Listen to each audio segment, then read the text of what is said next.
نماز کا علم سیکھنا بھی انتہائی ضروری ہے۔ نماز ایک ایسا عمل ہے، کچھ لوگ ہیں جو نماز پڑھتے ہیں لیکن نماز سے حقیقی فائدہ حاصل نہیں کر پاتے۔ مثلا کوئی شخص 10 سال سے نماز پڑھ رہا ہے، کوئی شخص 15 سال سے نماز پڑھ رہا ہے، لیکن جس وقت انہوں نے جس طریقے پہ نماز شروع کی تھی 10 سال بعد بھی وہ اسی طریقے پر قائم ہیں۔ حالانکہ اصول اور قاعدہ یہ ہے کہ اگر ہم کوئی کام استقامت کے ساتھ لگاتار کرتے ہیں تو اس کام میں ہمیں درجہ کمال حاصل ہوتا ہے۔ مثلا کوئی شخص، یا ہم مثال لے لیں موٹر سائیکل چلانے کی یا گاڑی چلانے کی، کہ جب ہم نے موٹر سائیکل یا گاڑی چلانا سیکھی تھی، یا موبائل فون جب ہم نے نئے ٹچ فون استعمال کرنا سیکھے تھے تو کتنی دشواری اور پریشانی کا سامنا تھا کہ ہم سے اچھے طریقے سے استعمال نہیں ہوتے تھے۔ موٹر سائیکل چلاتے ہوئے ہمارا سارا دھیان اس کے سامان پر ہوتا تھا کہ اب کون سا گیئر لگانا ہے، کس طریقے سے چلانی ہے۔ گاڑی چلاتے ہوئے ہمارا سارا دماغ اس کے کلچ پر، اس کے گیئر پر ہوتا تھا کہ کس طریقے سے ہم نے اسٹیئرنگ کور کرنا ہے، کون سا کلچ دبانا ہے، کیا کرنا ہے، انڈیکیٹر دیتے ہوئے کہاں اس کی روڈ ہے جو ہم انڈیکیٹ کریں گے۔ تو ہم جب چلانا سیکھتے ہیں یا کچھ کام کرنا شروع کرتے ہیں تو اس میں ہمیں ایکسپرٹ نہیں ہوتے، ہم اس میں درجہ کمال تک نہیں پہنچتے، لیکن 1 دن 2 دن 4 دن 5 دن جب ہم اس کو کرتے رہتے ہیں روز کی بنیاد پر، تو ایک وقت ایسا آتا ہے کہ ہم اس میں ماہر ہو جاتے ہیں۔ پھر گاڑی چلاتے وقت ہم کہیں پہ بھی نہیں دیکھتے، موبائل فون بھی استعمال کر سکتے ہیں، بات بھی کر سکتے ہیں آپس میں، اور بالکل ریلیکس ہو کے چلاتے ہیں، کیونکہ ایک وقت ہم نے اس میں پریکٹس کی ہے اور ہم نے درجہ کمال حاصل کر لیا۔ موبائل فون چلا چلا کے ہمیں اتنا درجہ کمال حاصل ہو گیا کہ ہم پتہ نہیں کیا کیا چیزیں سے سیکھ چکے ہیں۔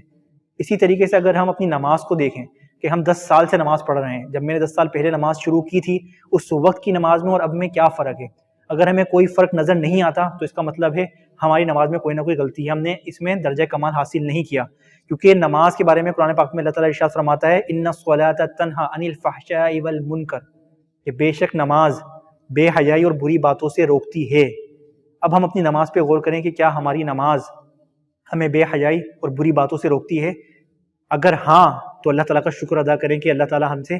وہی نماز پڑھوا رہا ہے جو نماز ہم پر لازم کی گئی۔ لیکن اگر ہماری نماز ہمیں بے حیائی اور بری باتوں سے نہیں روکتی، ہمیں گناہوں سے نہیں بچاتی، گناہوں سے ہماری حفاظت نہیں کرتی، تو اس کا مطلب ہے ہماری نماز میں کچھ نہ کچھ خرابی ہے۔ یقیناً اللہ تبارک و تعالیٰ نے اگر فرما دیا کہ نماز بے حیائی اور بری باتوں سے روکتی ہے تو یہ روکے گی، لیکن نماز وہی ہو جس کے پڑھنے کا ہمیں حکم دیا گیا ہے۔ اب ہم اپنی نماز میں غور کریں کہ کیا ہماری نماز جو ہم پڑھ رہے ہیں وہ درست ہے بھی یا نہیں۔ نماز کی 2 چیزیں ہوتی ہیں، ایک نماز کی روح اور ایک نماز کا جسم۔ نماز کی روح یہ چیز کہ جب ہم نماز میں داخل ہوں تو ہماری مکمل توجہ اللہ تبارک و تعالیٰ کی طرف ہو، کہ میں اپنے رب کی عبادت کر رہا ہوں، اس رب کی جس نے مجھے پیدا کیا، اس رب کی جس نے مجھے رزق دیا، اس رب کی جس نے مجھے اچھے خاندان میں پیدا کیا، اس رب کی جس نے مجھے اپنے سے قریب کیا، اس رب کی جو مجھے مرنے کے بعد دوبارہ زندہ کرے گا، اس رب کی جو مجھے اپنی رحمت سے جنت میں بھیجے گا، اس رب کی جس نے نبی کریم کی پاکیزہ ذات کا مجھے امتی بنایا، اس رب کی جس نے قرآن پاک مجھے عطا فرمایا، اس رب کی کہ ایک ایک سانس جس نے مجھے عطا فرمائی۔ جب ہم یہ چیزیں سوچیں گے تو ایک توجہ پیدا ہوگی۔ تو نماز کے اندر اپنے اللہ کے کائنات رب ذوالجلال اللہ تبارک و تعالیٰ کی طرف توجہ کرنا انتہائی ضروری ہے۔ یہ ہے نماز کی روح۔ اگر ہماری توجہ نہیں ہوگی، ہماری توجہ ہمارے کاروبار میں ہوگی، ہمارے بیوی بچوں میں ہوگی، ہمارے گھر بار میں ہوگی، تو یہ نماز ہماری کامل نہیں بلکہ ناقص ہے۔ قرآن پاک میں اللہ تعالیٰ نے ارشاد فرمایا ہے 8 چیزوں کا ذکر فرما کے کہ قل ان کان آباؤکم وابناؤکم واخوانکم وازواجکم وعشیرتکم واموال اقترفتموها وتجارة تخشون کسادها ومساکن ترضونها احب الیکم من اللہ ورسولہ وجہاد فی سبیلہ فتربصوا حتی یأتی اللہ بامرہ واللہ لا یہدی القوم الفاسقین، کہ مسلمانوں اگر تمہارے باپ بچے اولاد گھر بار رشتہ دار تمہارے پسندیدہ مکانات تمہارے کاروبار تمہیں اللہ اور اس کے رسول سے زیادہ پیارے اور محبوب ہیں اور اللہ کی راہ میں جہاد سے زیادہ پیارے ہیں، تو تم عذاب کا انتظار کرو، اور اللہ تعالیٰ فاسقوں کو ہدایت نہیں دیتا۔ اگر ہماری نماز میں ہمارا ذہان ان چیزوں پر ہے، ہمارے گھر بار پر کاروبار پر، تو اس کا مطلب ہے کہ وہ زیادہ پیارے ہیں، وہ زیادہ عزیز ہیں، تو ہم عذاب کے مستحق ہیں۔ اللہ اور اس کے رسول کی محبت جب سب سے زیادہ ہوگی اور اس کے بعد ہم نماز پڑھیں گے تو ہماری توجہ اللہ تبارک و تعالیٰ کی طرف ہی ہوگی۔ تو نماز کی روح انتہائی ضروری ہے۔ اب نماز کی اگر روح ہے لیکن نماز کا جسم نہیں ہے، نماز کا جسم یہ نماز کی شرائط واجبات اور نماز کے فرائض، یعنی مکمل طور پہ جو نماز کی فزیکل فارم ہے، جو اس کا جسم ہے، اگر وہ درست نہیں ہے تب بھی ہمیں نماز بے حیا گناہوں سے نہیں بچائے گی۔ اب اس کو پیدا کرنے کے لیے کیا ضروری ہے کہ ہم نماز سیکھیں۔ نماز کے اندر جو قرات ہم کر رہے ہیں وہ ہماری درست ہو، کیونکہ عربی زبان بہت وسیع زبان ہے، اس میں تلفظ کی غلطی کی وجہ سے معنی تبدیل ہو جاتے ہیں۔ مثلا الحمدللہ رب العالمین، یہ جو ہا ہے یہ حلق سے نکلتی ہے اور اس کی باریک آواز آتی ہے سانس کے ساتھ ہا، اور ایک ہے موٹی ہا، وہ حلق سے نہیں نکلتی، سانس کے ساتھ نہیں آتی، اس کا تلفظ ہوتا ہے ہا۔ اگر کوئی شخص الحمدللہ رب العالمین پڑھتا ہے، اس کا معنی ہو گیا تمام خوبیاں تمام تعریفیں اللہ تبارک و تعالیٰ کے لیے ہیں۔ اور اگر معاذ اللہ کوئی شخص نماز میں ہا کو اس طریقے سے نہیں ادا کرتا، وہ پڑھتا ہے الحمدللہ رب العالمین، تو اس کا مطلب ہو گیا معاذ اللہ کہ تمام قسم کی موت، حمد کا مطلب ہے تعریف اور حمد کا مطلب ہے موت، تمام قسم کی موت معاذ اللہ اللہ تعالیٰ کے لیے۔ تو یہاں پر نماز کا معنی، نماز میں ہم جو تلاوت کر رہے ہیں اس کی وجہ سے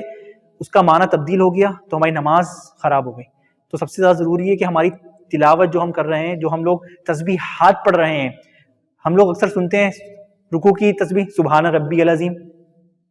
سجدے کی تسبیح سبحان ربی الاعلیٰ، یہ سبحان ربی یل عظیم ہے اور سبحان ربی یل اعلیٰ ہے، یا کو لام کے ساتھ ملائیں گے تو یل کی آواز نکلے گی، نہ کہ ال کی آواز۔ ہمیں چاہیے کہ ہم خود گھر میں بیٹھیں اور ایک دوسرے کو نماز سنائیں، جو تجوید کے ساتھ جس نے پڑھا ہوا ہے اس سے پوچھیں کہ ہماری کوئی غلطی ہے تو بتا۔ التحیات یہ نماز میں پڑھنا واجب ہے، اگر یہ کوئی شخص اس کو صحیح نہیں پڑھتا تو نماز واجب الیادہ ہو جائے گی، اس کو دوبارہ پڑھنی پڑے گی۔ ہم التحیات سنائیں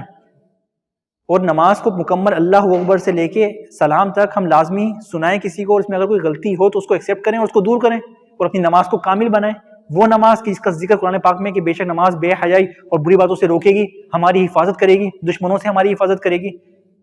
لوگ کہتے ہیں کہ آج کل لوگ بہت زیادہ عملیات میں مبتلا ہیں، لوگ طرح طرح کے وظیفے کر رہے ہیں، طرح طرح کے عملیات کر رہے ہیں ہمارے خلاف، ان چیزوں سے ہماری حفاظت کرے گی نماز۔ تو ہمیں چاہیے نماز کو اگر ہم کامل طور پر اپنی طرف سے کوشش کریں کہ مکمل پرفیکٹ کے ساتھ اس کو ہم ادا کریں، کہ اس کی جو شرائط واجبات اور فرائض ہیں اور جو اس کی روح ہے وہ اس میں شامل ہو، اور پھر ہم نماز پڑھیں تو اس نماز کی ایک تاثیر ہوگی، ایک اثر ہوگا جو ہم خود محسوس کریں گے، اور پھر ہم اللہ تعالیٰ کا شکر ادا کریں کہ اللہ پاک تیرا لاکھ لاکھ شکر ہے، کرم ہے، احسان ہے کہ تو نے ہم سے نماز پڑھوائی، تو نے ہمیں توفیق دی کہ ہم نے نماز درست کری۔ تو نماز کی درستگی کی وجہ سے ہم اللہ تبارک و تعالیٰ سے تعلق مضبوط کر سکیں گے۔